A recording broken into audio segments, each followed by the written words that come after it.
Welcome to the Reboot Chronicles, connecting you to the world's top leaders and CEOs rebooting their organizations and themselves with revealing stories to help you prosper in unprecedented times.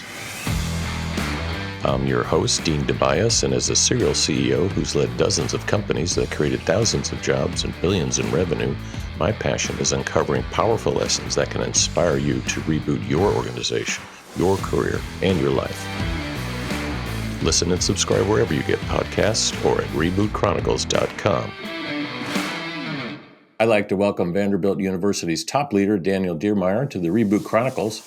Founded in 1873, Vanderbilt is one of America's top universities, and Daniel is the university's 9th chancellor. An internationally renowned political scientist, management scholar, and visionary leader, Daniel served in leadership roles at top institutions, some where I've actually taught, including Stanford Graduate School, Kellogg Northwestern, and University of Chicago. Under his leadership, Vanderbilt has been on a growth and innovation tear. It's quite impressive. Its endowment has boomed over $10 billion, with over $1 billion in external research funding, which recently set a university record for licensing revenue, surpassing the traditional innovation leaders like Stanford and MIT. Daniel, good to see you. Glad to be on your show. So much to talk about. You know, everybody wants to know what is the state of higher ed going into the second half of this decade? I think there are really a couple of things that are top of mind for everyone. And if you look back, probably the last 15 years, a lot of universities were really focused on global strategies. That's changing now, and particularly because of the changing relationship and the deterioration of the relationship with the United States and China. So that's a little bit in the background now. The two key things right now are, number one, how do we think about technology, particular AI and innovation, and how do we position ourselves in an age of rapid innovation? And then the second part is concerns about the politicization of universities. Of course, we've seen all the drama on campuses last year.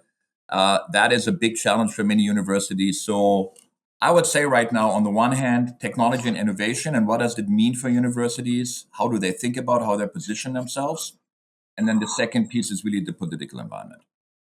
Yeah, and you've really put your money where your mouth is. I mean, you have raised a lot of money. You have directed a lot of money. I've worked with some of your teams through the NSF. Your research your funding is driving research that's very applicable to the next generation. Everything from 5G to biome to AI to just integrated technology. And how do you look at that in terms of the university platforms and all the centers you've started, and how do you look at investing into the future? Let's just start with tech.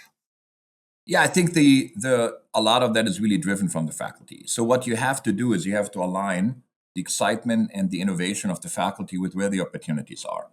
So we're one of the leading medical schools in the country, and so naturally a lot of the innovation is happening right now on the biomedical side. So we have a very strong tradition in drug discovery. Drug discovery is now being revolutionized through AI and through the use of data science techniques that were just not available even a few years ago. That's very exciting. That's very important for us. And that is a perfect fit with where we're situated as a university. And then there are other aspects that are where we believe that the university can make an important contribution to some of the biggest challenges that we're facing today. We launched the Institute of National Security just a few months ago. That is led by Paul Nakasone. General Nakasone was the former head of the NSA and Cyber Command. And that was really something where different people came together to look at the national security challenges that the United States and the world is facing that involve now technology at a level that we just haven't seen before. So that's, if you will, an institute that will bring together national security challenges and leaders, national security leaders, and technologists. So, or like General Nakasone would say, he wants to educate leaders, public policy leaders that can code and coders that can think about public policy. And that is a very important social challenge right now, and we want to play a role in that. So it's really a combination of these things. Some of the things are very much driven by faculty research and their interest, and sometimes we have specific global challenges where we want to take a leadership position. Yeah, like biosecurity, Exactly. AI threats. I mean, you picked a really good person to part with. He's a rock star, so to speak.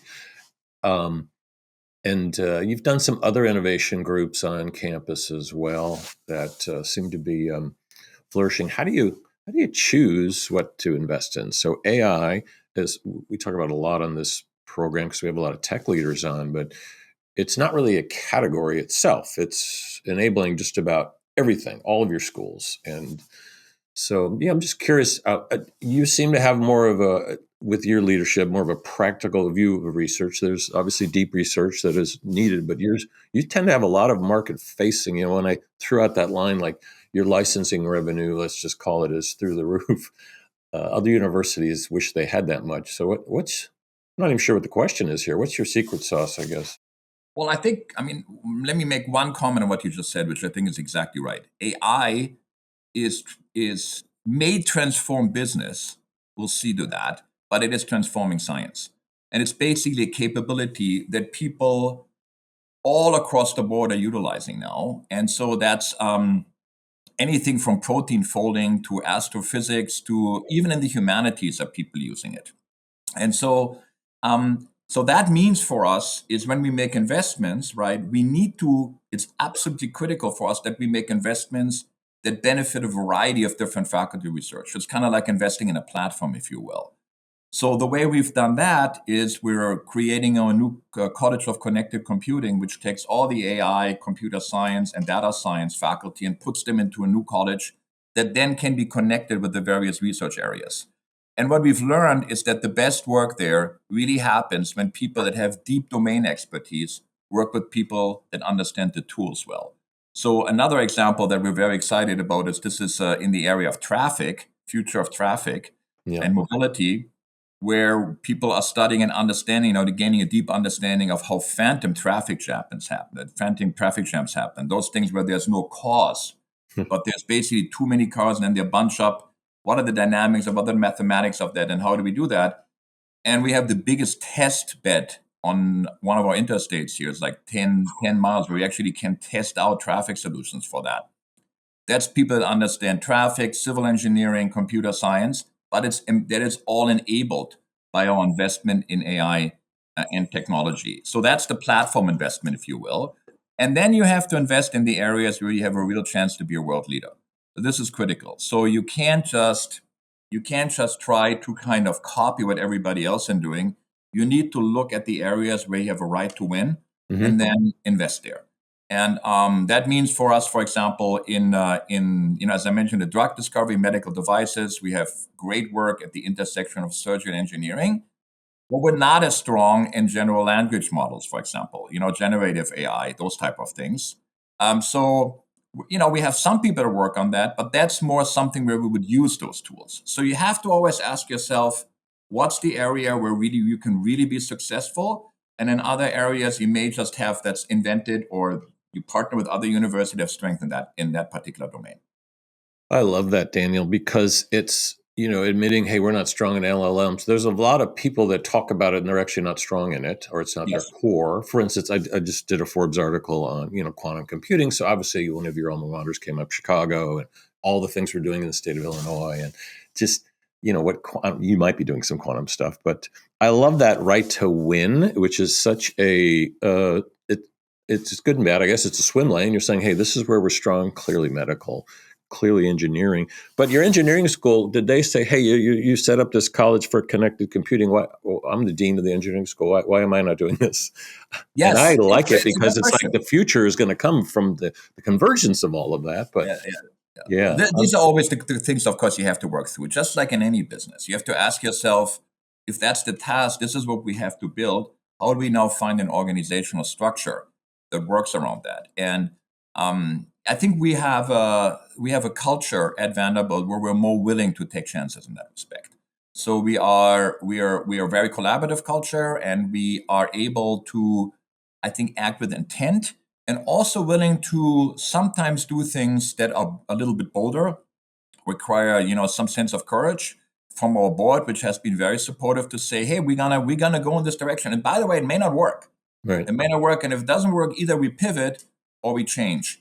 And that culture of setting our aspirations high, having a particular plan, but also being willing to pivot and to adjust has really served us well. Yeah, when I speak at universities, not teaching, just guest lecturing stuff, I see old systems and old pedagogy. Everything's just, it hasn't changed much, and you're the antithesis of, if we don't change, we're going to be turned into. This is where Reboot came from. You get too big, you face irrelevance, obscurity, and decline, and so you're rebooting, curriculum, people. Your enrollment is off the charts. You're in Nashville, the epicenter of fun right now in this country. I'm sure culturally that might help. I don't know. It does. It's a great place to be. Yeah, you're hitting on so many cylinders. And what are you doing geographically? Are you staying in one place, or you branching out? Yeah, so I think the way we're thinking about it is there's a core business, if you will, where we Yeah. need to excel. Okay, and that's the research. You mentioned research funding. You mentioned licensing revenue, being a destination for the most promising student, fundraising. These things. That's an area where we got to get better by 5 or 10% every year, and we're relentless on that, and we're really focused on that, and we might need to make sure that that's working well. And then the second thing that we're doing, I would say, these are strategic initiatives. And I mentioned a couple of them, one on national security, one of the College of Connected Computing. And what we also engaged in at this point, we're in the process of developing two new campuses, one in Florida and West Palm Beach, and the other one in New York. The one in West Palm Beach is a bigger investment, but the one in New York is pretty substantial as well. Yep. And so in Florida, what we're doing is we're basically taking our business school, we're doubling it in size, and we're taking half of that and establishing that in West Palm Beach. That's going to be a focus on business, finance, computer science that's connected with innovation in finance, fintech, and so forth, and innovation. And we're doing it in West Palm Beach. The rationale there is that the modern university really is characterized by being deeply connected with its innovation ecosystem that's around it. Right. And if there's a fit between the capabilities and the university, and you're permeable and you're a great partner, magic can happen. We know this from extensive research on the economic impact of universities, but I also had that personal experience. So I was at Stanford from 94 to 97, which of course, when the digital economy was born, these were the first internet businesses. And Stanford played an enormously important role on that, including the business school, and catalyzed that. And the back and forth, this Right. interaction between the business community and the university was hugely important. So that's how we're thinking about West Palm Beach. There, our focus is to say, look, we want to be in a place where where our business school can be a leader in finance and financial innovation. And that is something where being in a place where a lot of financial service firms are now relocating to South Florida is the perfect environment. And they are looking to have another world-class university in their community. We'd love to be part of an emerging community that is complementary to what we can do in Nashville. So it's a great partnership, and the county and the city have been wonderful, and we're right in the middle of kind of setting that up. It's a really smart move. You've got FIU down there, pretty large, internationally focused. University of Miami. I've been to both of those, and I think your timing is impeccable because everyone's coming. I live down here. Everyone's coming to South Florida, but from a business, capitalist point of view, the partnerships that will come out of that, not just fintech, but across the categories. Um, the and then the New York locations. What's the Very concept different there? idea. So Yeah. in New York, that's almost kind of a mini Vanderbilt. So while our efforts in Florida will be very graduate focused, MBAs and some doctoral students, that's almost like study abroad. So we were able there to lease a building from a liberal arts college for a very long time, like 100 years or 99 years, Probably a and great deal too. great deal. And it's right in Chelsea, Oh, and nice. it looks like it has like it has like kind of like neo-Gothic feel to it, with a kind of Harry Potter as dining hall and all of that beautiful park and trees. Yeah. Looks like you take a piece of Vanderbilt's campus and move it to Chelsea. But Wow. we're right in the middle of the digital economy, design, art, And of course, the global nature of New York is fantastic. So these are all things that New York brings to the table that are more difficult to replicate in Nashville. And so it allows our students and our faculty to be part of that environment. We're going to have students in residence there. We're going to have faculty in residence there. Again, it's a much smaller scale than what we're doing in Nashville, Sure. but it allows us to connect with what New York has to offer, both from the faculty side and from the student side. Yeah, love it. So we talk a lot about AI on the program and a lot of the writings I do, but we haven't really dove in much on its impact on what's going to happen in medical, both on the research side and practical. What based on your lens, you're seeing lots of proposals, I'm sure. What are you excited about AI in the medical fields? I think it will totally revolutionize medical research. So I think the impact on AI in a core variety of fields will be substantial. Probably medical or the biomedical field the biggest. So just to give you a couple of examples of that, the one of our alums, John Jumper, won the Nobel Prize in chemistry recently Sure. on something Yep. called the AlphaFold problem, where you basically have the sequence of amino acids, and how do you, once you know the sequence, how do you predict the structure of proteins? Of course, proteins are that's what biology is all about at the fundamental level, and that was an AI driven approach. So we now have the ability, whether it's on protein structure, drug discovery, to have these very powerful tools that will just accelerate the development process significantly. And that was a breakthrough innovation, of course, but it opened up the door now to how to think about anything from medical devices to drug discovery in a totally different way. So that's number one. Number two, we have the best biobank in the country, arguably in the world, which is called BioVU, and it's around 370,000 records of patients over time. So that's the key: is that we have records that are on average 11 years. We have their DNA, we have their medical records, we have what treatments they got. It's the whole range. It's the complete set of information that is associated with the patient. And now we have the ability to do DNA whole genome DNA sequencing, which we just couldn't do before at an affordable level. Now we can do it, and that allows now to look at personalized medicine in a completely different way. So what you're seeing is medicine was always a lab science, but now it's becoming a data science too. And the tools that we have available now, plus the availability of data, will just revolutionize medicine. I think we're very excited about that. And you need both things, or three things if you need great people to work on that. You need to have the right technologies, and then you need to have access to the right data. And we have all three here. Yeah, I love that. When you look at drug discovery, I mean, your biobank that's extremely powerful, especially if you got the historicals on the Yes. on the people, and that's probably more of a small language model, very focused, very dynamic, and it's probably, I'm guessing, already impacting your research teams. There's nothing to wait. 100%. The technology Yes. is there. There's nothing to wait for. 100%. And these are all like what's called model-based AI. Yeah, So they have they're not large language models. There are other right. approaches. There are, often come from, machine learning models and Yeah, approaches like that. yes, And, they used, of course, if you can now process medical images, I mean, at a completely different level, or you do genome sequencing, that just wasn't available before. And we see this all over the map. I mean, including like with instrumentation. These are things that are not, kind of headline type of things, but they totally exactly. revolutionize the way we do science.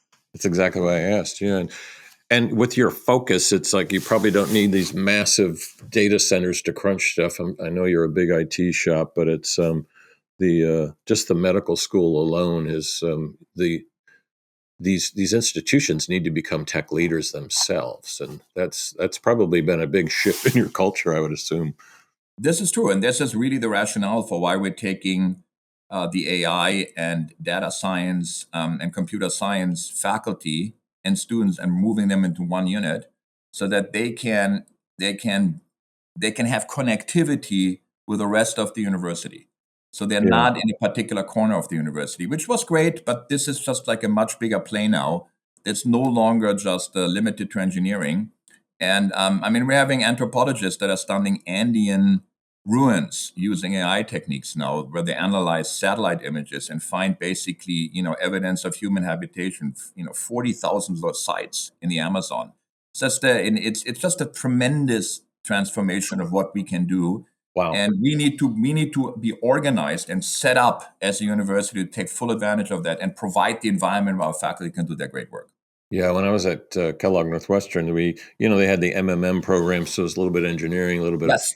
but the most fascinating meetings I'd sit in on were not as a professor, just as working on a project, was the law school, the engineering school, the business guys, all coming together. But you've that was ad hoc. You're institutionalizing, I think, kind of the future of education, which is life is integrated. Why do we have all these silos in Yes, this is schools?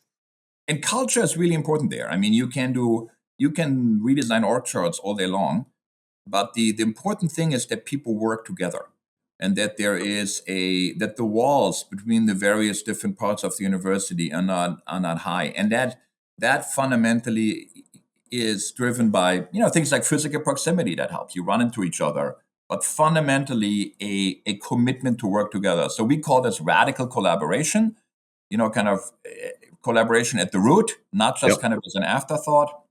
People have totally bought into that, staff, faculty, students, and that makes us possible to do these type of things that are just very difficult to do anywhere else. I'm sure we'll coin a term by the time this episode airs. We'll call it collaboration as a service. Yes. So that triggers a lot of things. So as you know, I ran an experiential learning program at Kellogg, which Yeah. was partnering with Fortune 500s, inventing new products for them out of the classroom stuff. And what are your views on the future of experiential learning? And I assume you're doing some, and it's probably going to be part of the Florida thing. It sounds like you really engage and do partnerships with these with the big dogs, so to speak. 100%. We think this is crucially important. It, the, the, the, the desire for students to be involved with that is very high. It's very effective. And you just have to do it in multiple different ways. So sometimes it's a class, like the one you were mentioning. Hmm. Then we have, you need to also allow the students to do this informally. So we have an innovation center, which we call the Wondery, where they can basically work on projects and, ideate the type of things that they want to be engaged in. And then sometimes it's also good to work with larger firms. So we have great collaboration, for example, with Nissan. We also have a great collaboration with Fort Campbell, which is an hour away from, which is the home Oh of the wow, 101st Airborne. little DoD stuff going on there. Yeah, and there we're working on kind of design thinking based innovations that are focused on soldiers and very often having to do with medical aspects. We have one project where one of our faculty and their students together developed what they call an exoskeleton, which is basically using advanced material helps with back injuries. So that is all project based, right? I mean, this is basically working with a client. In this case, it's the 101st Airborne, and our students and our faculty trying to solve a specific problem, which has to do because they have to have lift heavy equipment and get these back injuries. How do we do that in a way that works in the field? Extremely valuable, extremely useful. I mean, there's no substitute for learning the basics as well, but you got to be, if you can apply them in a setting like that, very effective. Our signature, or maybe not signature, but like one of the most distinctive programs that we have, degrees for undergrads called HOD, Human and Hmm. Organizational Development. That is largely project based. Very, very successful program. Our students do great. They have very successful careers, and it was a pioneering approach of how to educate leaders that can work in management, in consulting, in companies. That's not so focused on the technical aspects of finance and economics, but much more how you work together and how you solve problems. Right. What did you call that? A to D? HOD, HOD. HOD. So when I was running internet companies out in Silicon Valley, Stanford played a big role in a lot of our development Yeah. stuff. And as you know, they, shot out a lot of founders like Yahoo and Google, and the list goes on all the way back to Intel and Sun. So a lot of universities have been trying to replicate not always successfully, an incubator accelerator role. So it sounds like you're doing that both formally and informally. And do you see that as a legacy? Like, hey, we need to become a startup factory, for lack of a better word. Yeah, in terms of, so in the med school, I bet there's so much coming out. So because you have both the research and then you've got the practical, innovation groups that are just trying to start something. Do you Yeah, see I that as think part of the mission? 100%. I think this is what the modern university will be. Yeah, And it's hard for, I mean, you mentioned Stanford, that's a great example. Carnegie Mellon in Pittsburgh is a great Carnegie. example. Yeah, no one talks about that one. You're right. You know, Exactly. MIT and Kendall Square, UCSD, and what they've been doing there. I mean, there's just like one example after the other. And the key is always is that there's a fit between the community and the university. That's the key. And my sense is that you are not going to be a great university 10 years from now if you don't have a thriving innovation ecosystem around you. Yeah. And so we have, Nashville is doing great, particularly on the healthcare side, healthcare management, health tech side, Right. obviously music and entertainment, but we can do a lot more. And there's so much influx of talent and capital right now into Nashville. This is a booming part of the country, of course. And so universities can play a role in partnering with the city, with companies, creating an environment where startups can flourish that can have a tremendously positive impact for the university community, but also for the community and the city around them and the region. And Yeah. I that's know. that's Yep. the role we want to play. Nice. Yeah, I know so many startups that have moved there that aren't connected with you. So that'll be my follow up. But the whole, perfecting that public private partnership as we head into the second half of the decade and the Trump administration, attracting trillions of dollars of investment, mostly from private. Um, I see universities like yours that are really about the future, not just benefiting from a lot of that, but driving it.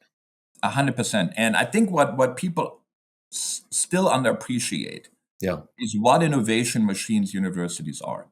So almost every key technologies, from touch screens to the foundational work that is now driving AI was done at universities. Yep. And it's not an accident because we are the places where you can do fundamental research that may not work. You can take chances that companies just can't take because they have to think about the bottom line. So another way to say this is like if I have a lab in chemistry or whatever it is, and they're working on a new compound. If the compound doesn't work, they still have written papers on it. We now know what didn't work. We've created new research. We have graduated PhD students. That's great. But if something comes out, that's kind of extra, right? And so it's like you're having both talent and facilities are using for multiple purposes, and you can spread the risks much more. Uh, That's a humongously important advantage. And we see this more and more is that both in the medical device and in the drug discovery side, is that the large companies are getting out of the basic research business. They want to, Absolutely. Yep. and so that I think is a very natural role for us. But for that, we need to be deeply integrated in what the type of questions are that are really critical, and then bring our innovation capacity to that. And the social benefit is off the charts. There's now great work actually, but done by a faculty at Northwestern, Ben Jones. Every dollar that the taxpayer invests in basic research society gets $5 back. Yeah, they need to hear that message more often. When I was growing up, running one of my first startups inside a corporation, AT&T was our national treasure. They had, 3,500 PhDs in just two locations alone. They were a research arm, as was IBM and others, and that's all gone. It's a lot of people don't. I finally learned this after helping the NSF for the last 5 years, how critical the university system is for that, and specifically leaders like you that are deploying it. Yes. It's not just sitting on a shelf or a report somewhere. Speaking of that, what your enrollment's off the charts. What advice do you give to students who should be enrolling at Vanderbilt? What would you tell me to do if The I'm most getting? important thing is that it's the right university for you. So, our demand is up significantly. We're now like, our selectivity is like 5.8%. That was last year, but it's more, it's going to be, we're going to get even more demand for Vanderbilt education. We're already seeing this from our data. I bet. And look, you always have to ask yourself, what's the right university for you? And for Vanderbilt, we have a total commitment to being an environment where our students can grow, both academically and as people. So it's very important for us that there's emotional growth, that they're able to collaborate with each other, and that they can develop not only analytically but really with respect to their whole personality, their whole person. This is not true for every university, but it's very much true for us, and our entire education system is built around that, all the way down to how we do our residential colleges. And then the second thing is, we are a place that is a community. It's a community. This sense of collaboration is really deeply ingrained. Mm-hmm. We believe that you grow best in an environment where you are challenged and supported. So we have a great baseball team. Always say it's like that. It's hard to make the team. Yeah. We want you to be the best first baseman you can be and the best person you can be. Your teammates are there to challenge and support you, and your coaches are there to guide you. That's who we are. And that's not for everyone, but for the right student, it's a great fit. I love it. Dan, I want to thank you for joining us today and sharing the Vanderbilt reboot story. Just got about a minute left. What was your biggest personal reboot? I'm sure you've been through some, like all of us. Yes, of course. My biggest personal reboot. So I'm a first generation student. I'm actually the first of my family to graduate from high school. And my dream was to be a philosophy professor since I was 16. To the great consternation of my parents. But that's what I wanted. And I got a fellowship from the German government then, and that allowed me to go to the United States when I was 23 years old. And I arrived at LAX airport with, 2 suitcases and $1,000. And I was a student at the University of Southern California and talked my way into the PhD program, literally. I mean, they're like in philosophy. And so at 23, my dream, it was incredible. It was a great department at the time. I couldn't believe it, and I was in the program, and within half a year, I realized this is not for me. That being a professional philosopher is not what I want to spend my life on. It was too specialized. There were aspects of my life that really were just not a good fit for that. Yeah. And so at 23 or 23 and a half, I decided I'm going to drop out of the program. I got a master's degree, went back to Germany to finish my degree there. And that's when the wall came down. And, I'm from Berlin originally, so I was on top of the wall when the Brandenburg Gate opened. And that experience of like the fundamental transformation of Germany, the Soviet Union, and all of that really helped me reorient myself. And then I moved into political science and business and game theory, which is my original discipline. And I totally pivoted. And it was the moment when I went back and I decided it's not for me, where you didn't know what's going to happen. But I think you just have to listen to that, the fit between really where your passion is, where your capability is, how you want your life to be. And if that's not going in the right direction, you gotta reboot. You gotta reboot yourself and to make changes that are the right direction for you. Absolutely. Great story, Daniel. Really appreciate it. Thank you. It was wonderful. Thank you very much. Enjoyed the conversation. Yeah, we'll see you soon. You've been listening to Daniel Diermeier. This is Dean Tobias with the Reboot Chronicles. Listeners, subscribe wherever you get your podcast or check us out at rebootchronicles.com.